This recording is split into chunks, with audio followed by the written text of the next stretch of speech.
there, Igniter! Monica Leonel from theworldneedsyourbook.com, and today is day 28 of the challenge. We are doing outlining for the 50 to 75% section of your novel. This is day 28 of the challenge. We're doing outlining for the 50 to 75% section of the challenge. We're still doing the ultimate novel plotter. This time we're focusing on the attack, the warrior energy. It's also the second half of Act 2. If you're looking at a 3-part structure, or if you're doing a 4-part structure, it is part 3 of the 4-part structure. So once again, we have a pretty similar set of beats to day 27, where we talked about outlining the 25 to 50% of the novel. So I'll just go through that. So once again, the thing that distinguishes this section from the previous section is the previous section was a passive section. The protagonist is passive in that section. In this section, the protagonist is active. And so if you are having things happen to the protagonist in this section, then you're going to have a problem with your novel. And then the same with the last section. If you have the protagonist making moves in that section, then you have a problem. So those two things are very important to keep separate, basically. Which is not to say that the protagonist cannot, take action in the last section, but they still have to have things happen to them. Rather than, aggressively going after what they want, I guess. Now, in this section, we are aggressive. So the protagonist is going to be aggressive and is in it to win it at this point. So the first thing is we just had this major reversal moment. And so similar to the decision, there's the decision from the setup that kind of transitions the character into the new section. That reversal moment is also going to do that. It's going to really pull the rug out from under your character and get them fired up as well. So typically the protagonist is angry after the reversal and they are motivated to take action. And so you want to show this transition between the passive to the active. And you can even give them a weapon or a new piece of information or whatever to symbolize that. So the very first thing you have to do is you have to show this this reaction and this miniature transformation of the protagonist. The second thing is that you're going to get into basically the next big action steps. So who does your character attack first? And this doesn't have to be a battle. It can be like in a romance, it would be at the 50% mark, maybe they have a kiss. And then there's kind of a fallout from that. So it would be now those two characters are truly considering that they both have feelings for each other still. So they're truly considering that relationship, and they're looking at what is blocking us from having this relationship? So they may be actively having a conversation, or they may, be actively kind of investigating the other person, or they may just even be actively exploring the relationship. So in Twilight, for example, after Edward and Bella realize that Edward's not going to kill Bella, basically, they a lot of the moments after that are their first real date. She goes to meet his family. She, they're doing kind of these things to explore how their relationship is going to work and if it can work.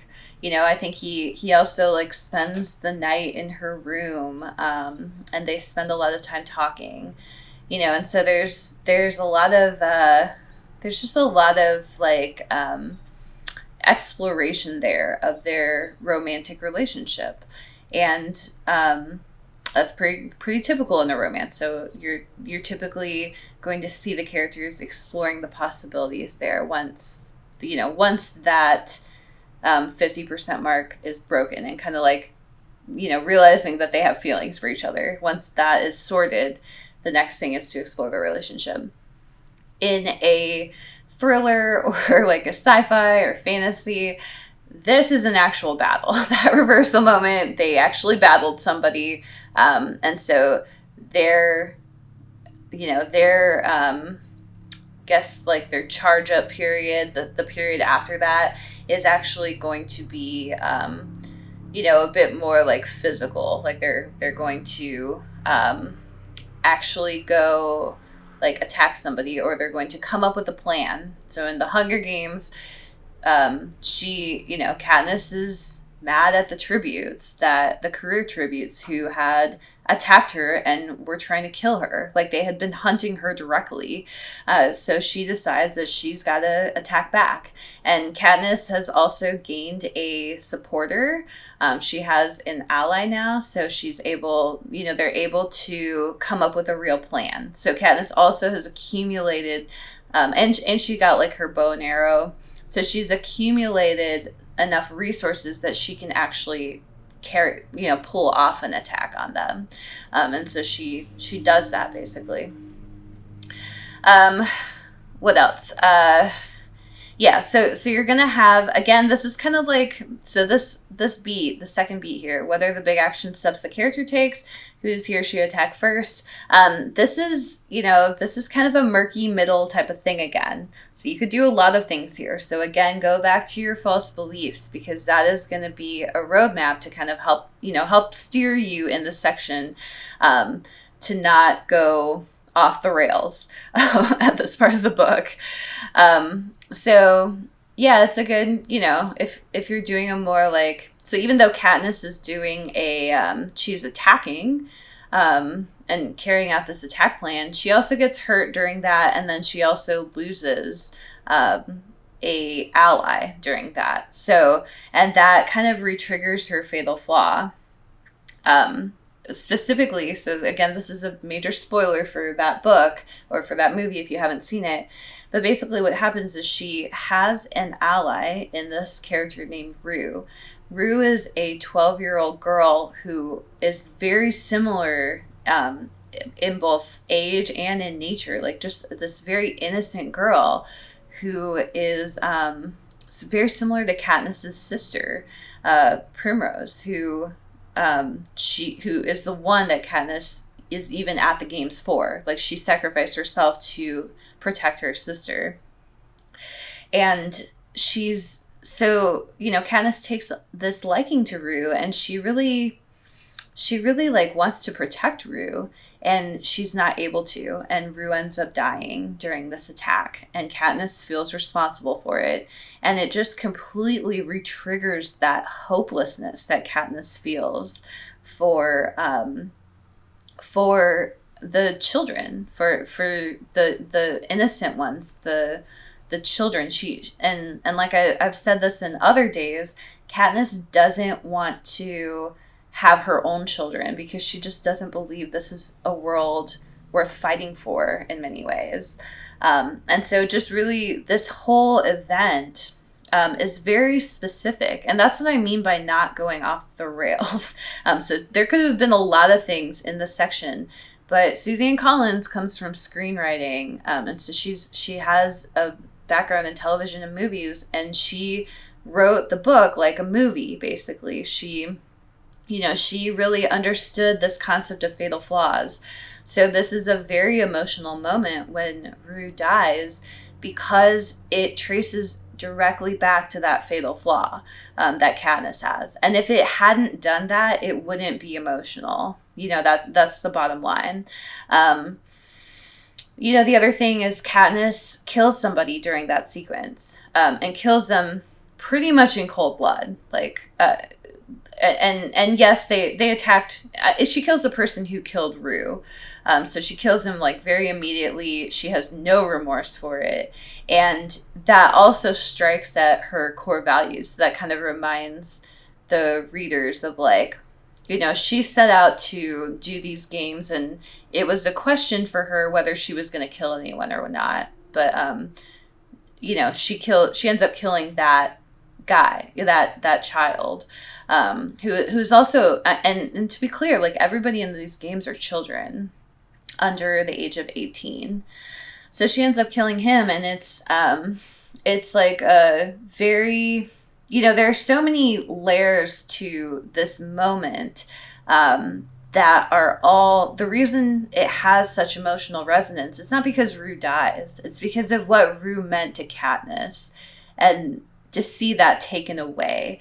So I think a place where people really get off track when playing their novel is they do not understand this fatal flaw and false belief stuff that's going on under the surface, because that's what creates the emotion. So you could have had another character die in the section, and it wouldn't have the meaning to Katniss, because it wouldn't, like this has a very specific meaning because it goes back to Katniss's fatal flaws and false beliefs. So this is the type of thing that you want to put here. And yeah, I think I've said enough about that. Okay. So once again, you will have an antagonistic force sighting. So this is between the 50% mark and the 75% mark. And so this is at about 62.5% of your novel.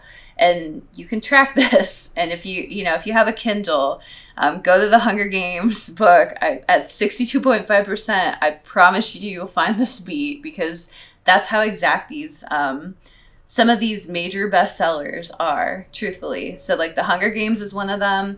As I said before, Twilight is one of them. The first book in the Harry Potter series is one of them. And, also the subsequent books, they follow the same pattern. But it's like these books that are major breakouts, they follow this to a T. So, about at that 62.5% mark, you're going to have another antagonistic force sighting. So this could be the actual villain of the story, where you just kind of like see them, but there's no interaction or conflict. Or it can be somebody, right below them. So like a henchman. This is basically the actual villain, the right-hand man of the villain.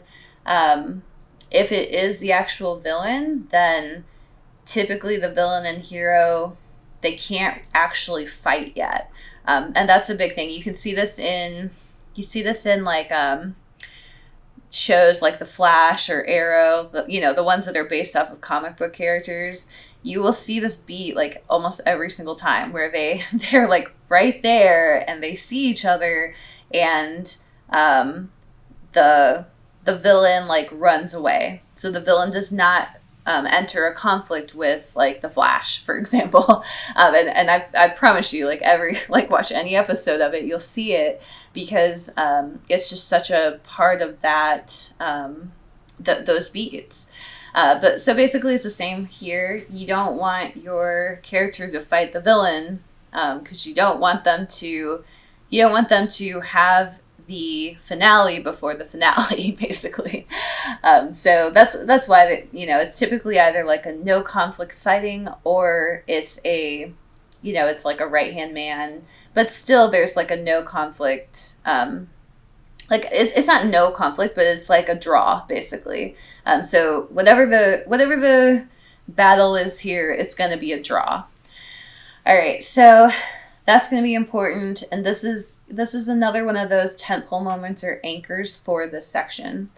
So then, what other actions does the protagonist take? What else needs to happen going into the final battle? And so there's more false beliefs. The challenges are getting bigger. So what this is in the Hunger Games is basically,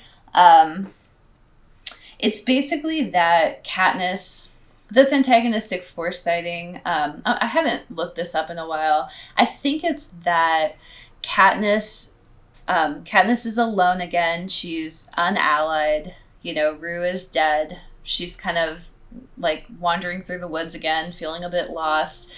And the game makers, so first she finds out that Peeta is not dead. She still hasn't heard his name announced as dead. And Peeta is like her partner in some of this. And then she finds out that there's a rule change in the game. Two tributes from the same district can partner up to win the games. And so there's this rule change, and that is kind of, I think that's the antagonistic force sighting in this section. Because right when that happens, Katniss yells out Peeta, and then from there, she is going to go on to find Peeta and to nurse him back to health. And so that kind of takes her into this fourth section of what other actions does the protagonist take before going to the final battle. So in the Hunger Games, after she defeats the, she kind of like blows up the career tributes' food, and then they kind of squabble and start to, fight each other or whatever. So she does that. She loses Rue. And then this antagonistic force sighting is like finding out that Peeta's still alive. And then the other actions that the protagonist takes is that she goes and tries to nurse Peeta back to health at the risk of her own life. And so there's a couple moments there, like she has to go back to the cornucopia to get the medicine he needs. And she has to like have this fake relationship with him to receive help from fans at the Capitol, basically. So it's quite a bit more defined, I would say, than even the other section. So it's kind of like, I feel like in the Hunger Games, at least, that antagonistic force sighting really divides this section nicely into like, her time with Rue and then her time with Peeta. And so you can learn something from that in terms of, because that's basically like one ally and then another ally. And they're two very different allies with very different purposes. So then we have the cards on the table moment. And this is this is the last piece of information before the final battle. And for the Hunger Games, this is when they figure out, so Peeta's back to health. So Katniss and Peeta are good to go in terms of, continuing with the game. They're good to go into the final battle. And then additionally, it gets down to just Katniss Peeta against Cato. So that's what they believe the final battle is. I also want to say that, during this whole thing, I think a lot of people would miss that antagonistic force sighting because it is the game makers, as opposed to being like Cato, for example, or like another one of the tributes. So, I guess they do have to see, they do have to go to the cornucopia, so that could be part of it as well. But I do really think it is the game makers coming on. And I think it really, it really gives you that piece of information that like the end battle is actually with the game makers. So I think that's very important for the Hunger Games specifically, is that they've changed this rule. And Katniss believes it, but I think there's that part of her that doesn't, and doesn't believe that it's actually true, because she's never seen it before, and the game makers can really just change the rules at any time. So I think there's that piece of it where she figures out that she's kind of been manipulated by the end of the book. All right. Cards on the table moment. I talked about this with the poison berries as well, and the poison berries are really the symbol of going into that final battle. All right, so there are worksheets for this. You can do, scene number, scene description, scene notes. There are 11 pages of this. Thank you so much for watching and listening. If you have any questions, make sure you leave a comment in the comment section. And if you'd like to sign up for the challenge, it's not too late. Day 28, you can still sign up though. There's lots of good materials on the other side of that sign up. Make sure you check out the links in the description if you want to do that. Hope that this has been helpful to you. Have a wonderful day.